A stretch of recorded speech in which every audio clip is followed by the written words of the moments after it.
Good morning to all. आपण आज next चॅप्टरला स्टार्ट करतोय bismuth in medicine. Bismuth in medicine मध्ये आपल्याला बिस्मथची केमिस्ट्री ऑफ द बिस्मथ याचा स्टडी करायचा आहे. त्याचबरोबर बिस्मथ इन मेडिसिन म्हणून कशासाठी यूज केलं जातं, म्हणजे कशाच्या ट्रीटमेंटसाठी त्याचा यूज केला जातो, आणि त्याचबरोबर त्याचं मेकॅनिझम काय आहे याचा आपल्याला स्टडी करायचा आहे. तर first introduction part, the chemistry of the bismuth. The bismuth, it is a metallic chemical element with the atomic weight is 208.98. The bismuth, it is a chemical element with the symbol is Bi, which is the pentavalent post-transition metals. The element of the bismuth may occur naturally. The bismuth is a hard, brittle, and the metal with having a low melting point. The bismuth, it is relatively a non-toxic. This is the introduction part of the bismuth.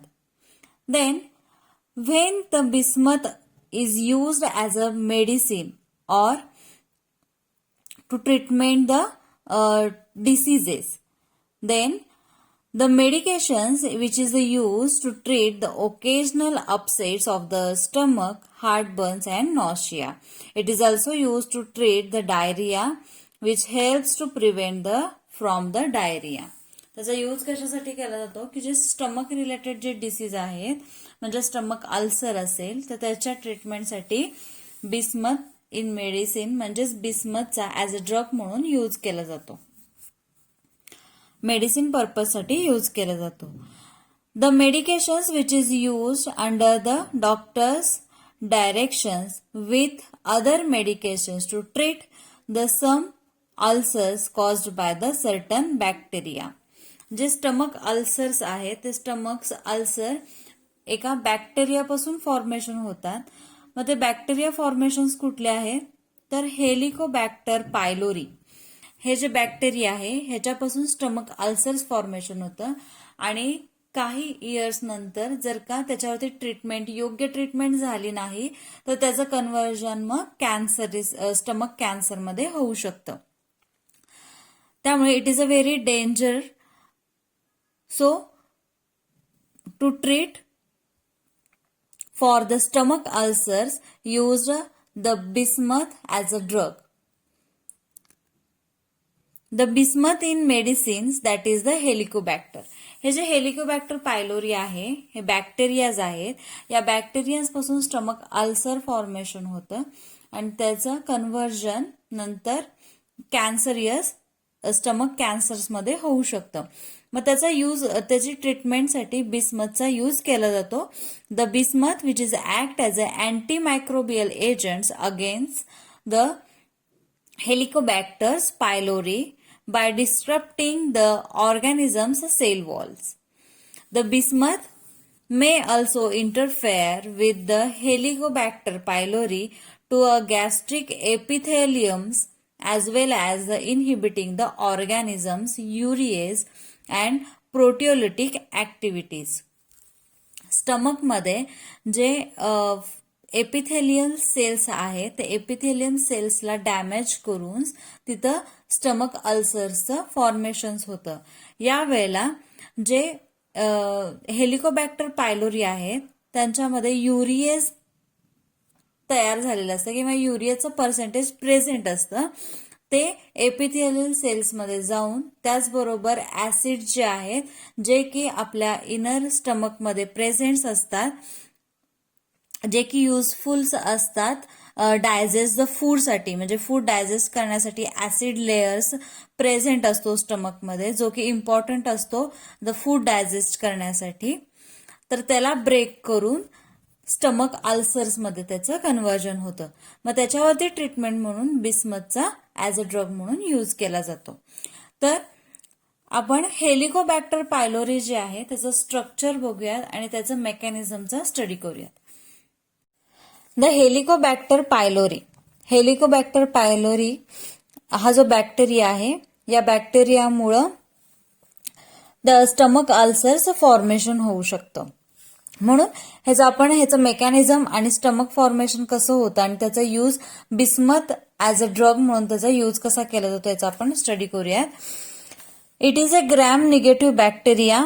The structure आहे अशा पद्धतीचं हेलिकोबॅक्टर पायलोरीचं structure आहे, जे की bacteria आहे आणि त्याला present आहेत हे फ्लॅजेला, त्यालाच आपण काय म्हणतो फ्लॅजेला. त्याचबरोबर सेंटरला डीएनए प्रेझेंट आहे आणि हे जे सर्कलने डॉटेड लाईन्स दाखवलेले आहेत, सर्कल जे दाखवलेले आहेत ते काय आहेत, युरिएज प्रेझेंट आहेत at the outermost cell of this structure. म्हणजे या सरफेसवरती युरिएज प्रेझेंट आहेत. त्याचबरोबर हे लायनिंगने जे डॉटेड्स दाखवलेले आहेत ते लायपोपॉलिसॅकॅराइड सुद्धा तिथे प्रेझेंट आहेत. मग हे ओव्हरऑल स्ट्रक्चर कशाचं आहे, हेलिकोबॅक्टर पायलोरीचं स्ट्रक्चर आहे.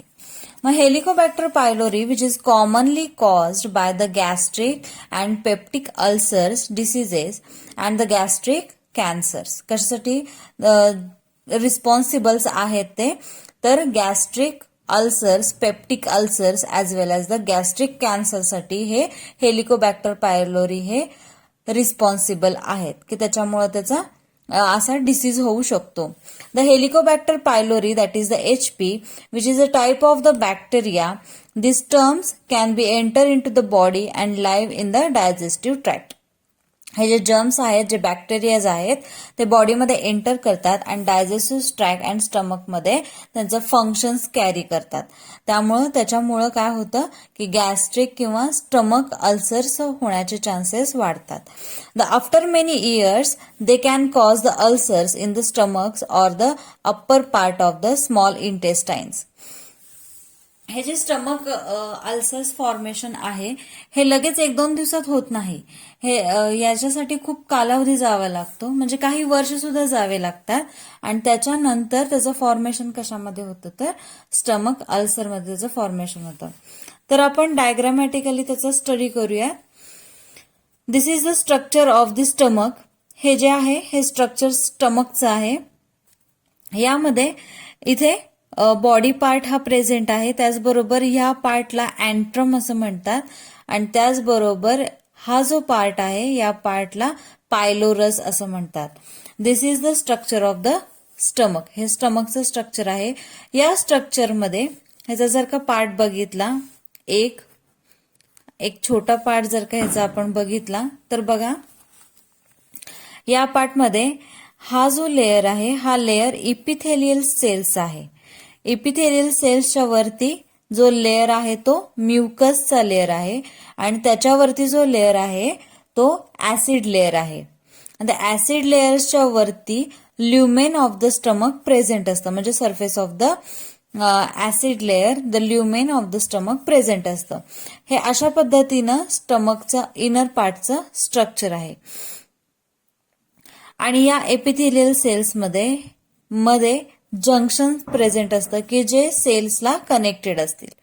ठीक आहे, तर याचं आपण मेकॅनिझमचं स्टडी करूया. The mucus is very important.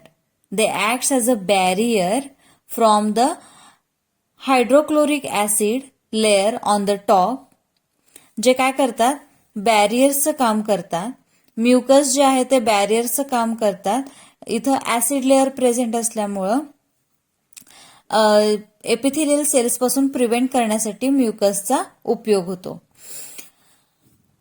The acid layer which is the important for the digest the food and above the layer it is known as the lumen of the stomach. In the layer, the lumen of the stomach, the H. pylori remains in the layer of the bacteria. जे H. pylori bacteria आहेत ते lumen of the stomach ह्या layer वरती present असतात. त्यानंतर जो layer आहे तो ऍसिड लेयर आहे, त्यानंतर लेयर आहे तो म्युकस लेयर आहे आणि त्यानंतर एपिथेलियल सेल्स प्रेझेंट आहेत. बरोबर. The H. pylori which survives in the acidic environment in the stomach which finds the urea and the H. pylori which converts urea into the carbon dioxide and ammonia. जे H pylori आहेत, ते H पायलोरीमध्ये युरिएज present आहेत. Urease present जे आहेत आणि त्याचबरोबर ते कुठं सर्व्हाइव्ह करतात, तर surface of the lumen, surface of the acid layer म्हणजेच ल्युमेन ऑफ द स्टमक मध्ये एच पायलोरी बॅक्टेरिया सर्व्हाइव्ह करतात. मग त्यांच्यामध्ये जे युरिएज प्रेझेंट आहे त्याचं कन्व्हर्जन कशामध्ये होतं, तर कार्बन डायऑक्साईड आणि अमोनियामध्ये कन्व्हर्जन होतं because of the it enzymes the urease present in the helicobacter pylori. म्हणजेच जो एन्झाईम आहे युरिएज ते प्रेझेंट आहे त्या स्ट्रक्चरवरती, म्हणजे हेलिकोबॅक्टरचं पायलोरीचं जे स्ट्रक्चर आहे त्याच्यावरती युरिएज प्रेझेंट आहे.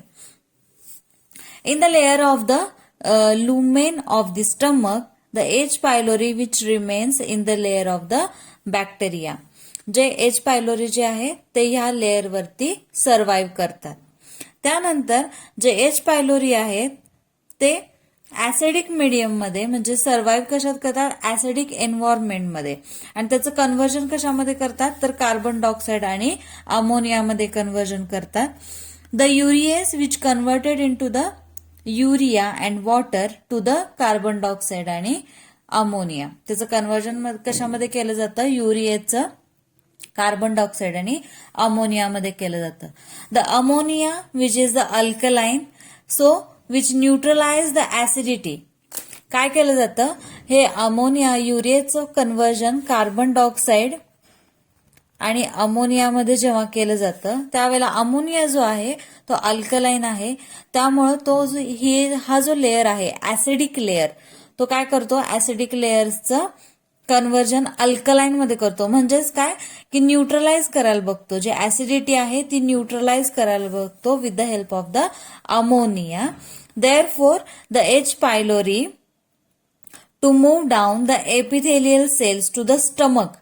ते काय करायला जातं की ते जे एच पायलोरी जे आहे ते with the help of the urease enzymes they downward to the epithelial cells. ते काय करतात, मूव्ह कुठं होतात, एपिथेलियल सेल्स पर्यंत मूव्ह होतात with the help of the urease enzymes. Urease enzyme जे आहेत ते ऍसिडिटीला न्यूट्रलाइज करतात आणि त्यामुळं ते जे बॅक्टेरियाज आहेत ते mucus layers through epithelial cells पर्यंत येतात, म्हणजे स्टमकचे जे एपिथेलियल सेल आहेत तिथपर्यंत पोहोचतात. बरोबर, इथे दाखवलेलं आहे या स्ट्रक्चर्समध्ये हे जे एपिथेलियल सेल्स आहेत हे काय करतात, इथे हे फर्स्ट स्ट्रक्चरमध्ये दाखवलंय की जे ऍसिडिटी आहे ती न्यूट्रलाइज करायचा प्रयत्न करतात आणि ते जे बॅक्टेरियाज आहेत ते move down to the epithelial cells of the stomach. ते काय करतात, मूव्ह करतात एपिथेलियल सेल्स पर्यंत, इथपर्यंत मूव्ह करतात. The move with the help of the flagella. कशा थ्रू मूव्ह करतात, तर हे जे फ्लॅजेला त्यांच्या प्रेझेंट आहेत त्याच्या थ्रू ते मूव्ह करतात. It can contact with the stomach cells by using the lipopolysaccharides. त्यानंतर जेव्हा ते इथपर्यंत पोहोचतात तेव्हा ते कॉन्टॅक्ट करतात सेल्स बरोबर, स्टमक सेल्स बरोबर. हे जे एपिथेलियल सेल्स आहेत त्याच्या थ्रू कॉन्टॅक्ट करतात. कशामुळं की त्यांच्यामध्ये जे एच पायलोरी आहे त्यांच्यामध्ये लायपोपॉलिसॅकराइड्स प्रेझेंट आहेत, त्याच्या थ्रू ते स्टमक सेल्समध्ये कॉन्टॅक्ट करतात. They produce a toxins such as the CagA and VacA. त्यानंतर जेव्हा ते एपिथेलियल सेल्समध्ये with the help of the lipopolysaccharides ना बाइंड्स होतात किंवा कनेक्ट होतात त्यावेळेला ते टॉक्झिन्स प्रोड्यूस करतात.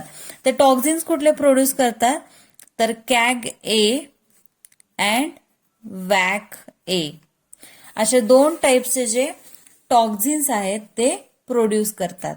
मग कॅग ए जे आहेत, the CAG A, which destruct the cells infinity and breaks down the junctions. हे जे टॉक्झिन्स तयार झालेले आहेत हे टॉक्झिन्सचा त्याचा वापर कशासाठी केला जातो, तर हे जे टॉक्झिन्स आहेत ते एपिथेलियल सेल्स मधले हे जे जंक्शन्स आहेत, इथे जंक्शन्स प्रेझेंट आहेत, ते ब्रेक करतात आणि ते ब्रेक केल्यामुळं कशा थ्रू ब्रेक करतात, ते हे जे टॉक्झिन्स आहेत CAG-A म्हणजेच CAG-A याच्या थ्रू ते सेल्स इन्फिनिटी मध्ये जाऊन ते ब्रेकडाऊन्स करतात. ते जे जंक्शन्स आहेत एपिथेलियल सेल्सचे ते ब्रेक्स करतात between the two cells which are attach to the each other. At the same time, the CAG-A which stimulates the productions of the cytokines between the cells. त्याच वेळेला ते काय करतात, सायटोक्राइन्स जे आहेत ते स्टिम्युलेट्स करतात. The cytokines which is act as a intraluminate. जे सायटोक्राइन्स जे आहेत ते इंट्राल्युमिनेट म्हणून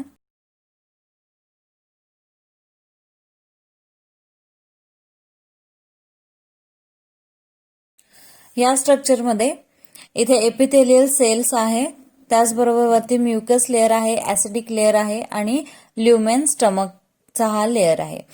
जे एच पायलोरी आहे ते H pylori with the help of the urease enzymes काय करतात, ऍसिडिक मीडियम जे आहेत, ऍसिडिक लेअर्स जे आहेत त्याला अल्कलाइन करतात, म्हणजे ऍसिडिटी जी आहे ती न्यूट्रलाइज करायचा प्रयत्न करतात आणि त्यामुळं with the help of the flagella ते काय करतात, मूव्ह डाऊनवर्ड मूव्स करतात आणि म्युकस पासून ते एपिथेलियल सेल्स पर्यंत येतात. जेव्हा एपिथेलियल सेल्स पर्यंत येतात त्यावेळेला with the help of the lipopolysaccharides through ते टॉक्झिन्स क्रिएट करतात. दोन प्रकारचे टॉक्झिन्स आहेत, एक आहे ते CAG-A आणि सेकंड आहे ते WAC-A. जे CAG-A आहेत ते CAG-A कशाचं फॉर्मेशन करतात, तर इंट्राल्युसेम 8 म्हणजे IL-8 याचं फॉर्मेशन करतात. The IL-M that is the interleukin 8 which is a chemokine with the attracts the neutrophils. ते काय करतात, न्यूट्रोफाइल्सला अट्रॅक्ट करतात आणि न्यूट्रोफाइल्सला अट्रॅक्ट केल्यामुळं which is the neutrophils which are the highly inflammatory which shows the damage of the stomach tissues. त्याचं formation कशामध्ये केलं जातं, ते टिश्यू जे आहेत, स्टमक टिश्यू जे आहेत त्याचं डॅमेजिंगचं काम करायचं प्रयत्न करतात. त्यामुळे जे एपिथेलियल सेल्स आहेत, एपिथेलियल सेल्समध्ये जे स्टमकमध्ये जे एपिथेलियल सेल्स प्रेझेंट आहेत त्याला डॅमेज करायचं काम करतात. त्यामुळे मग काय होतं की जे WAC-A जे आहेत, the WAC-A, these are the another toxins which are created म्हणजे प्रोड्यूस झालेले जे आहेत ते WAC-A जे टॉक्झिन्स आहेत which are essentially which injures the epithelial cells of the stomach. ते काय करतात, एपिथेलियल सेल्सना इंज्युअर करतात. इंज्युअर झाल्यामुळं the combinations with the WAC-A and the CAG-A which shows the breakage of the stomach cells and then it forms the above acidic layer present in the top of the mucus layer that flows down in the cells. त्यामुळे काय होतं, WAC-A मुळे हे जे epithelial cells आहेत या दोन्ही toxins मुळे एपिथेलियल सेल्स जे आहेत ते ब्रेक होतात. एपिथेलियल सेल्स ब्रेक झाल्यामुळे तिथे डॅमेज होतात. डॅमेज झाल्यामुळं हा जो ऍसिडिक लेअर आहे, हा ऍसिडिक लेअर काय होतो, या एपिथेलियल सेल्समध्ये येतो.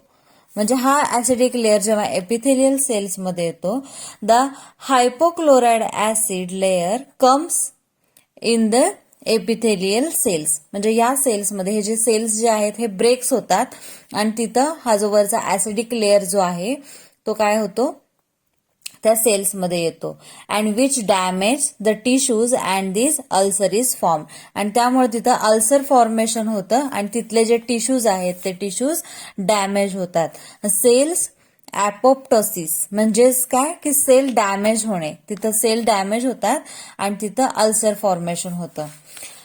So the H pylori which enters in to the body and it attacks the lining of the stomachs. Lining of the stomach म्हणजेच काय, lumen of the stomachs which usually protects from the acids the body which is uses the digest food. जे acid आहे ते कशासाठी use केलं जातं, acid layer present असतो तो कशासाठी यूज केला जातो, तो फूड जे आहे ते डायजेस्ट करण्यासाठी. Once the bacteria which have the done enough damage, the acid can get through the lining which leads to the ulcers. ते ऍसिड लेअर जे आहे ते एपिथेलियल सेल्समध्ये येतात आणि एपिथेलियल सेल्समध्ये आल्यामुळं काय होतं, तिथं अल्सर फॉर्मेशन होते. These may which bleeds which causes the infections or the keep food from the moving through the digestive tract. The symptoms काय काय आहेत मग? If you have the ulcer, you may feel like a dullness or burning pain in the belly, as well as not feeling the hungry, nausea, vomiting, weight loss, for the no clear reason. हे जे symptoms आहेत हे symptoms कशाचे आहेत, तर stomach अल्सरचे symptoms आहेत. The H pylori infections which may cause the stomach cancer. जे एच पायलोरी इन्फेक्शन्स आहेत ते कशामध्ये कन्वर्ट होतात, तर स्टमक अल्सरमध्ये त्याचं कन्व्हर्जन होतं. ते कशा प्रकारे होतं त्याचं मेकॅनिझम तुम्हाला सांगितलंय.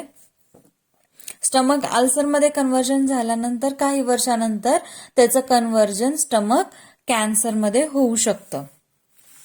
The mechanism of the action is, the mechanism of action of the bismuth which is not non, that is clearly not known. It has been reasoned to with the help of the functions of the bacteria cells membrane which is present in the proteins and cell walls of the synthesis, the enzymes that is the urease and ATP synthesis and the iron transport mechanisms. याच्या through काय केलं जातं, त्याचं formation जे आहे ते कॅन्सरियस सेल्समध्ये होऊ शकतं. This is the mechanism of the H. pylori bacteria.